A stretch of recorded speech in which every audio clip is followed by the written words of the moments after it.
From Wish TV and the All Indiana Podcast Network, this is the Business, Equity, and Opportunities Podcast with Scott Sander. Welcome to the Business, Equity, and Opportunities Podcast. I'm Scott Sander. On this episode, we're getting started with a sweet tale of an Indiana artisan and a case of true confections. We'll look at what your CPA can do for you and meet the group trying to make Indiana a tourist destination. Every business is unique and has a target audience. If you own or manage a business, Circulus Digital Media can help you connect and grow your customer base with turnkey digital solutions that are nimble, offering best-in-class results, service, and support to reach a bigger customer base, allowing you to pinpoint a specific audience down to the smallest details. Get outside the city, the state, span the globe. Put Circulus Digital Media to work for you. Get started now at circulusdigital.com. That's circulusdigital.com. Why get all your holiday decorations delivered through Instacart? Because maybe you only bought 2 wreaths but have 12 windows. Or maybe your toddler got very eager with the advent calendar. Or maybe the inflatable snowman didn't make it through the snowstorm.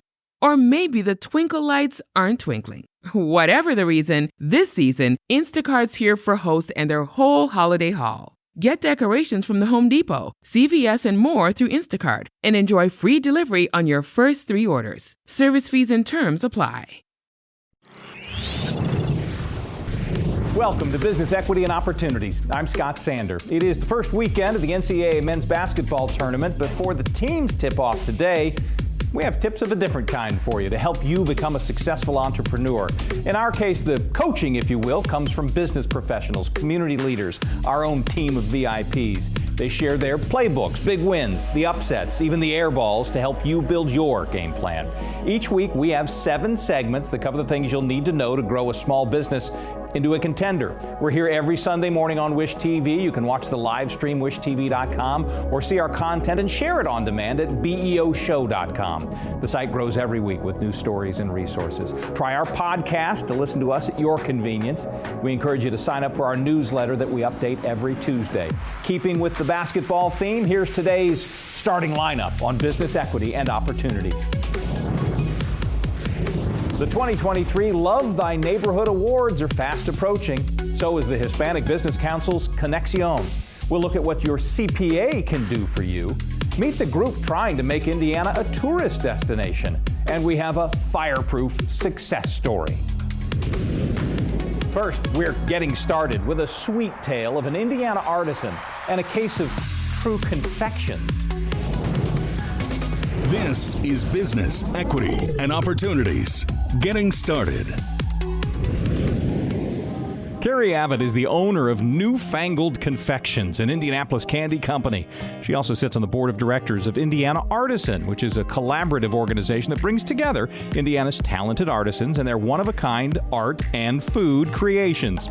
So I am a Hoosier. Grew up in Indianapolis, went to high school here, went to college at Ball State, and I just have always loved hospitality, travel and tourism, everything in food. One of the degrees I earned was at Ivy Tech, even with a pastry and baking degree. It was a great program. And after that, I was hooked. I was hooked in something sweet. I had a catering company where one of the treats I made had peanut butter and dipped in chocolate. And it was just something I had a lot of left over that I thought was really good. I wanted to share it with everyone. And the more I did that and kind of that reaction I got from everybody and they loved the sweet, then I was hooked. And played with that recipe a little and developed a brand new candy that has never been developed in 2011, and that is called Friddle candy, a fudge-like brittle. And I've been making that and other chocolates ever since. So in 2011, it just seemed to me that wholesale was the way to go because I like the security. I like the idea that I can make this great confection for other people to sell, right? Because retail can be, up and down sometimes, depending on season. So wholesale really seemed the way. I really like the idea of having a great team they have regular jobs, and we're not all, it's not always Christmas time all the time. So just kind of a steady thing year round. So it was just weeks before COVID. Elizabeth Garber, the founder of the Best Chocolate in Town, wanted to go into a different career. She actually went into nursing and offered the company as something that I could acquire, and I did. So all of those years of making Friddle for wholesale for other people to sell, I had the opportunity to buy this company and make these products in a way that we were already used to in a wholesale fashion.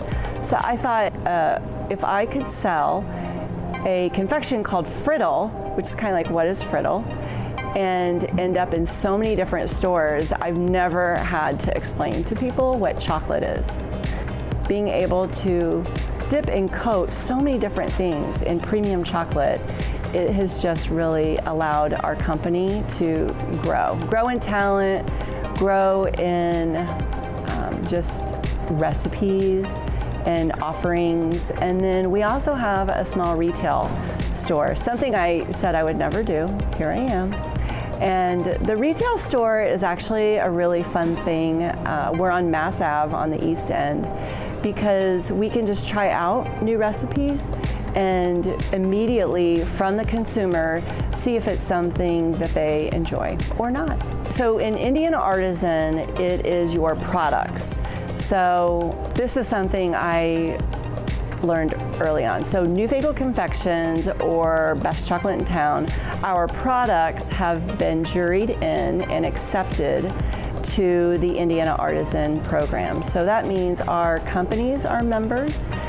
Yes, I am the artisan and a candy maker and make the items, but it's actually quite hard to get some of the items to jury in to that program. So being in it, I'm very proud. Indiana Artisan Marketplace comes into Indianapolis every spring. It's a collection of artists, of foodists, I guess is what we call ourselves. So it's wineries, it's candy, lots of chocolatiers, dips and chips, everything. And then in terms of the artists, a lot of jewelers, woodworkers, metal crafters.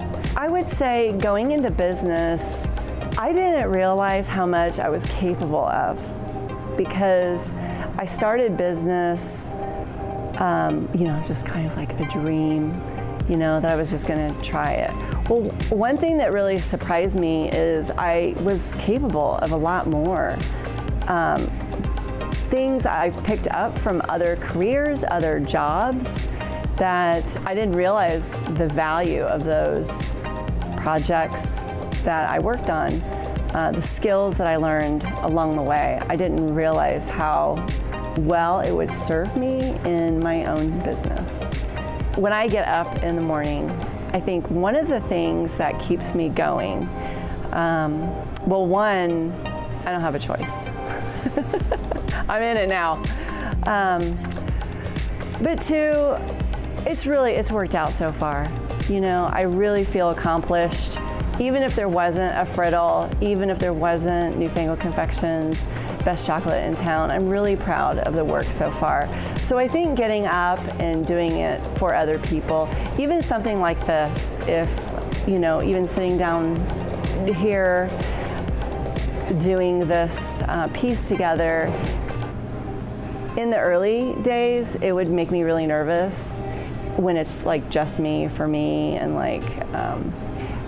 but when I get up now and I talk about the business, I work in the business, I have coworkers, they're all my coworkers. It's not just like a boss and then my employees, is that everything I do is for them and for us as a group. This would not be fun, and it wasn't fun when it was just me. And so I have a team, and maybe that sounds like a little cliche, just like it's for the people, it's for the team. This is just an experience that is just part of my journey. This is just an experience, part of this journey of life, and I'm just really glad that I get to do it with the people that are here. and that they want to be in, this candy world with me. Part of what keeps me just going, really excited to come into work. It's just seeing everybody and working together. Even now, we're just kind of like mid busy, but we arrive at the same time, we leave at the same time, we help each other. It isn't like just prepping the ingredients, making a sales call, whatever it is that we do in our own tasks. It's that we're doing it together. It really is. And people here in operations, it's a little different. They're not in sales or not at the store, but somebody will see this piece and in their family, they'll be really proud of them that they were part of that. And that just warms my heart. I love that. Welcome back to Business Equity and Opportunities and Accounting and Bookkeeping. Our friends from the Indiana Society of CPAs are back with some advice and more information you may not know.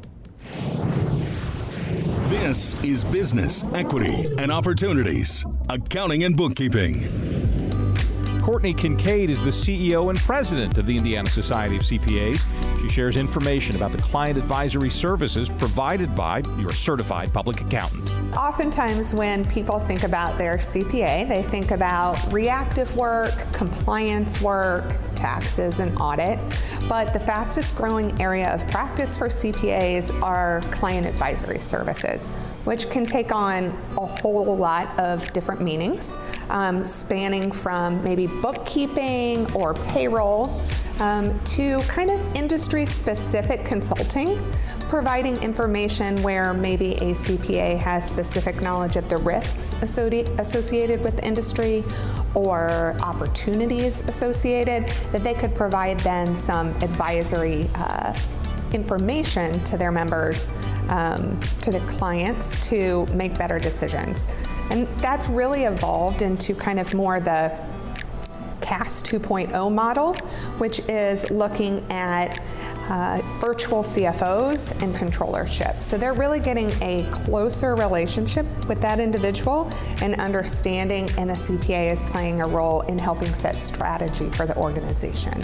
I think that it really starts with the client of knowing what they might need if the client is on the proactive side. But many of our members are starting to ask if there's opportunities of where they could grow their relationship with their current clients.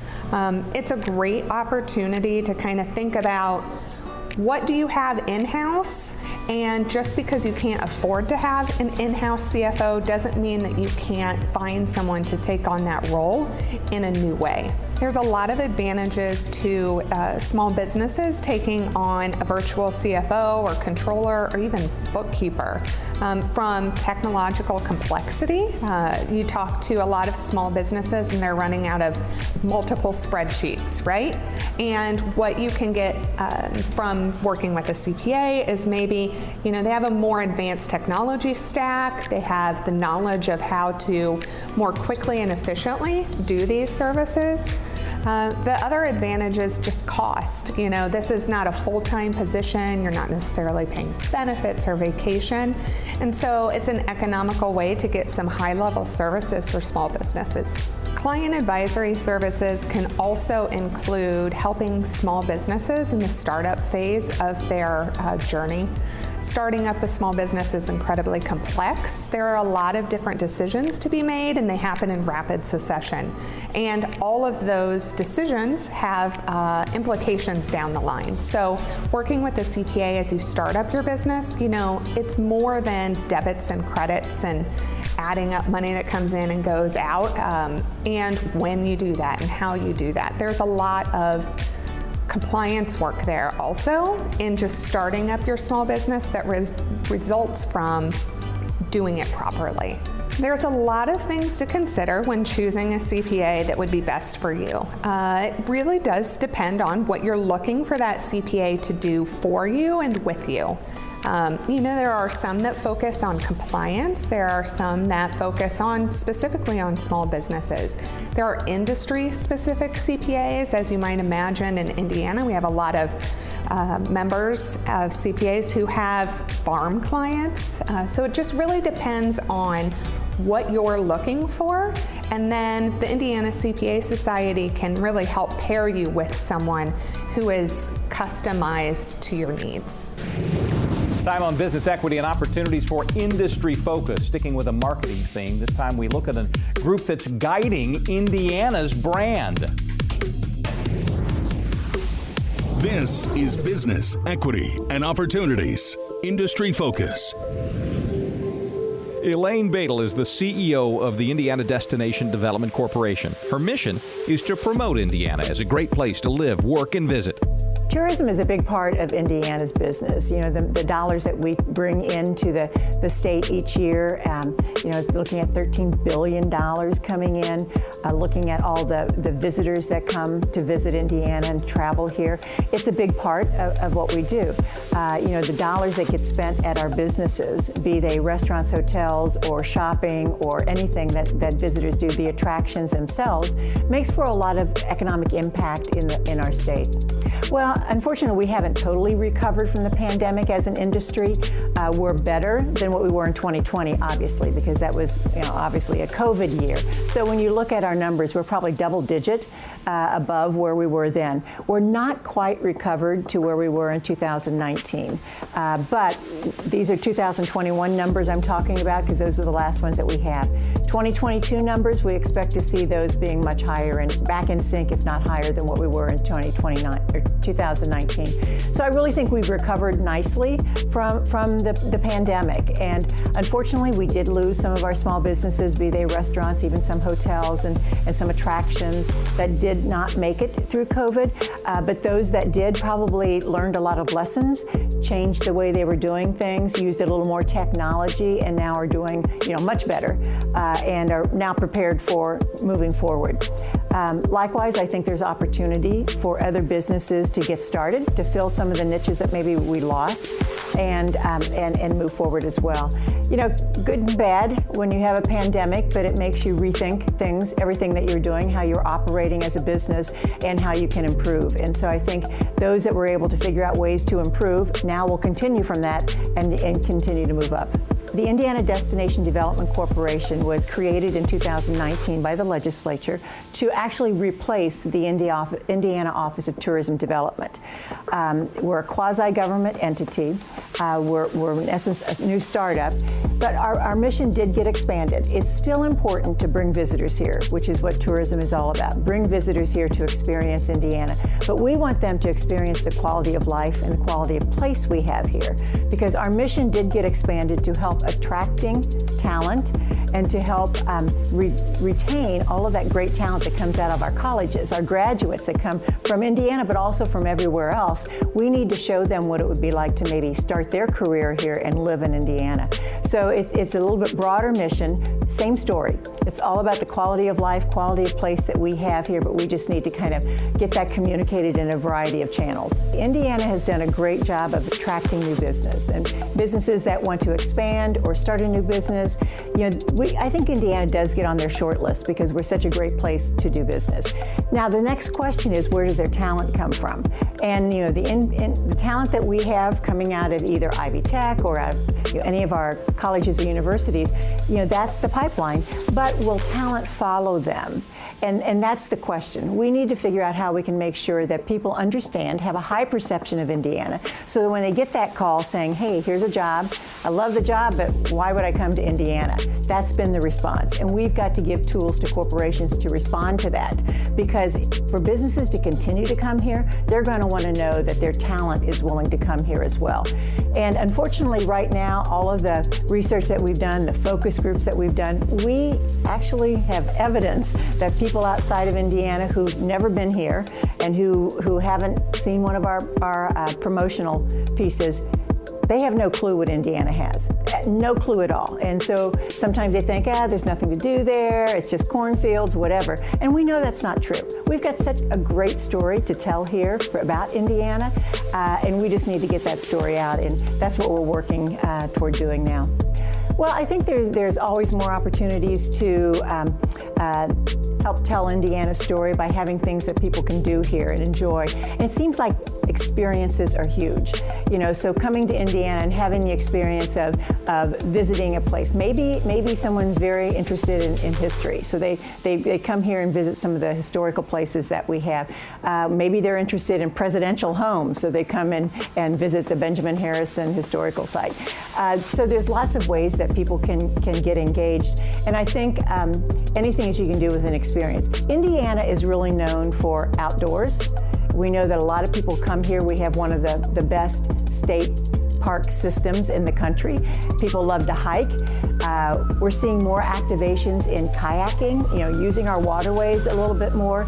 All the trail system that we have for people to bike ride or to run, walk, whatever. Those are the kind of things I think people are looking for. And so we're really trying to highlight that and add to that experience. We have some wonderful new areas being developed.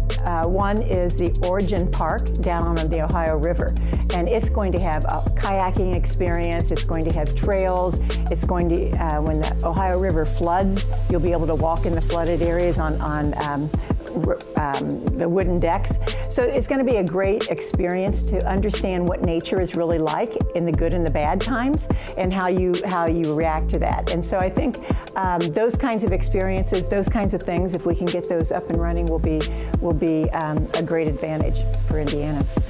Well, I think this is a turning point for Indiana. Nobody knows our story.